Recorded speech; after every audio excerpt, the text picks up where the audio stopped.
Bonsoir, bonsoir, bonjour na mutu nyonso oyo akolanda video na biso na mokolo lelo. Ngande kolabi ya mwasi na kombo ya Bijou d'Or. Mama Bijou d'Or lelo na yeli bino ka alite ya pete. Na yeli bino ka mo conseil mokie. Oyo kambami na ndeko na biso ya mwasi Bia Star na mama na biso Bijou d'Or.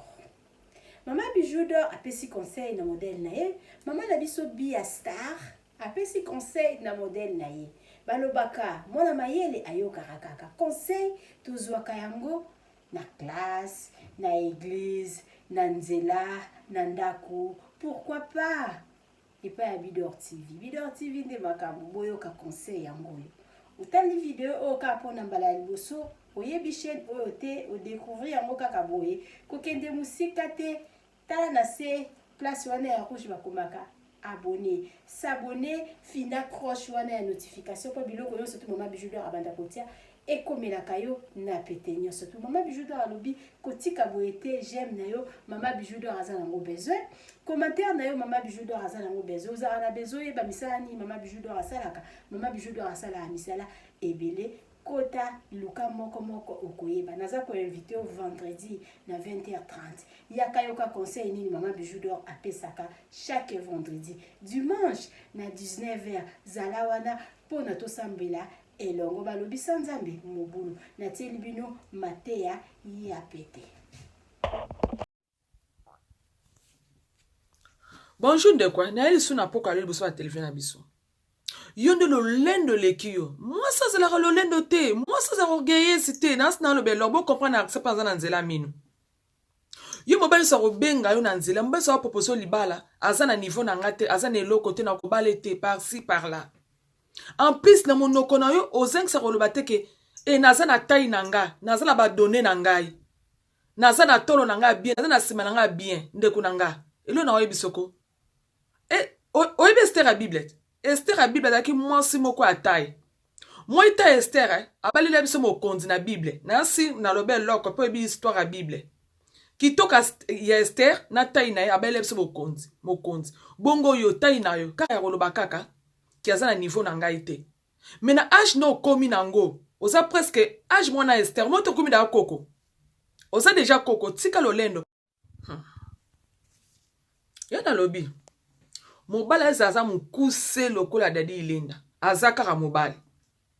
donc moi sinon oza na kobetaka tolo te ke naza na taille nanga yaya o naza na badone nanga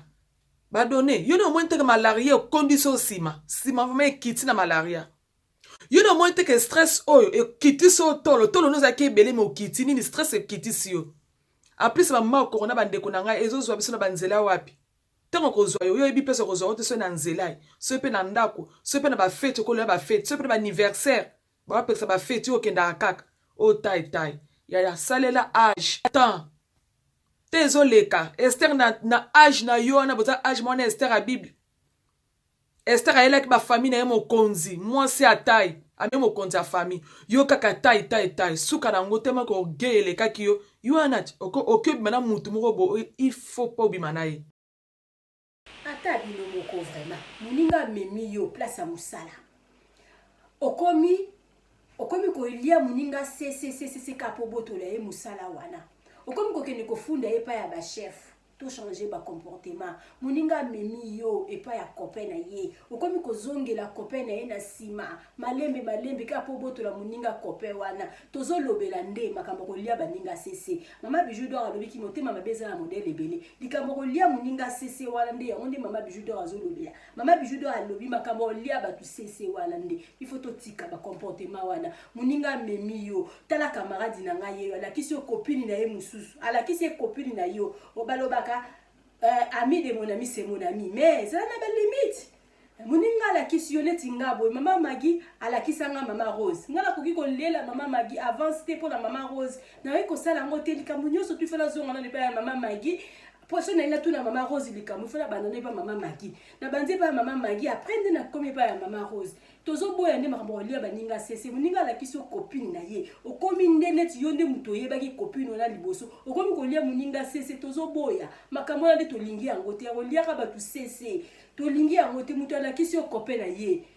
alakisi yo copain camarade na ngata la copain na ngaye yo comme ko baluka na sima pona olia muninga seseli kama olia baninga seseli mama bijou d'or azolobela mama bijou d'or alobi to tika ba comportement oyo mutema mabende ya ngwana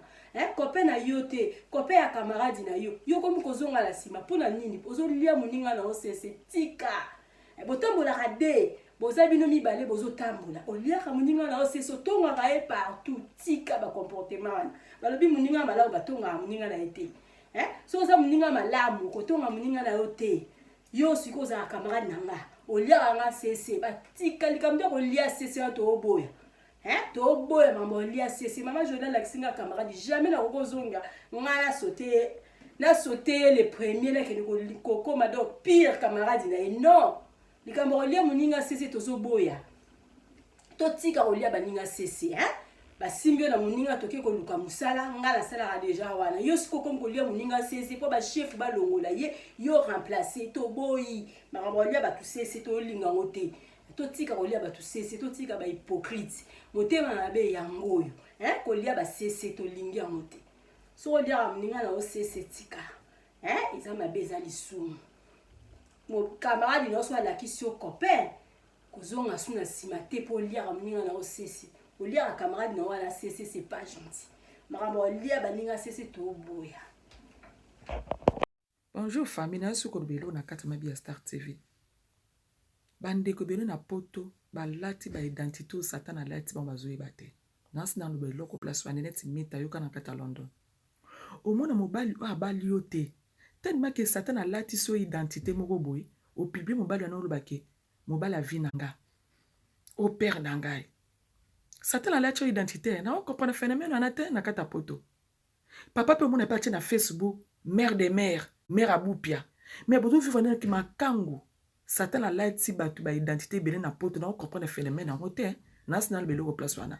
yo to publier à mobali na Facebook abali yo te nini te ya yeba ke ozana identité Satan la ti si yo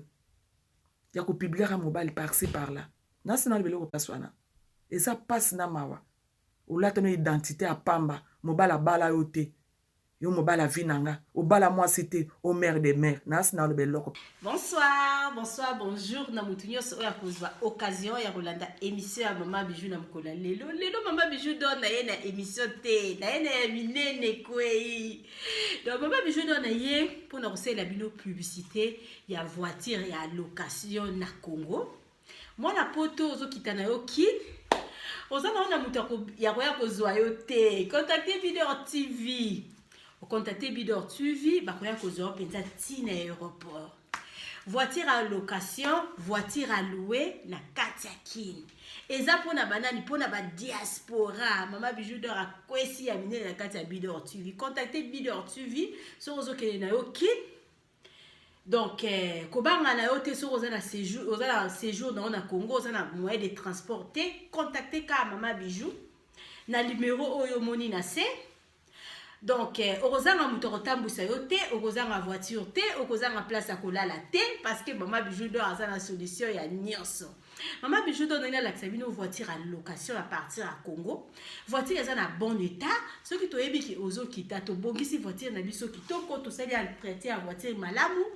Toye kozwa na aéroport toke kotika yo place à kolala. Séjour na onyo surtout kozanga muto kotambwisa te parce que voiture wana ezali accompagner na chauffeur. Na ne komate na prix ya malamu, prix ya mukie. Yo kaka essence na yo, côté à voiture mama bijou do akangi masolo. Côté sika ya kolala mama bijou do akangi masolo, zela bomo na voiture oezo zela bino. Contactez Bidor TV. Solo la Bidor TV soko opesa mbongo na Congo. Muto azali akozwa so ko pesa mbongo na Europe mama bijou d'or azali akoyamba mbongo na yo donc akopesa yo chauffeur akopesa yo voiture soko olingo louer yango pona 2 jours yo kaka soko olingo louer yango pona 1 semaine yo kaka soki pe 1 mois soki pe 1 année yo kaka makasi kaka ya makasi ya mbongo na yo mama bijou d'or alobi na tie voiture wana prix ya malamu pona kaka ko aider bandeko na ngai oyo bazalaka na poto okende na yo Congo za na moyen de transporter pona ko aider ba diaspora bana ya poto mama bijou d'or ayeli bino solution ya voiture donc nazo la sabino voiture voiture wana ozokende Congo contacter Bidor TV akopesa yo esika ya kolala akopesa yo voiture akopesa yo chauffeur Bidor TV nde makambo voiture yango yo.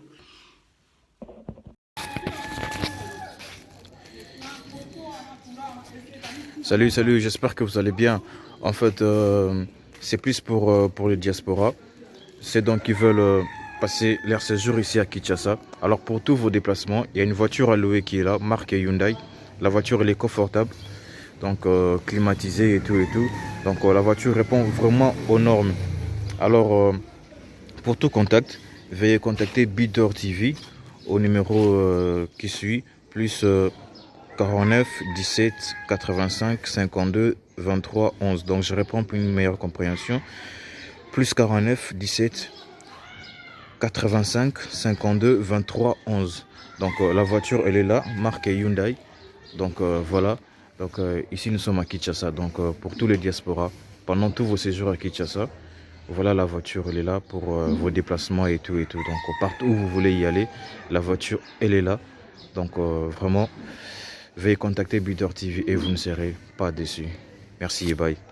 Oui, botali vidéo na biso ya publicité voiture na biso eza na Congo mutolingo kende na yo Congo contacter Bidor TV na voiture oyo tu komona okozala jamais déçu parce que Mama Bijou d'Or alobi eza po na biso ba diaspora. Mama Bijou d'Or naza na besoin ya ba partenaire.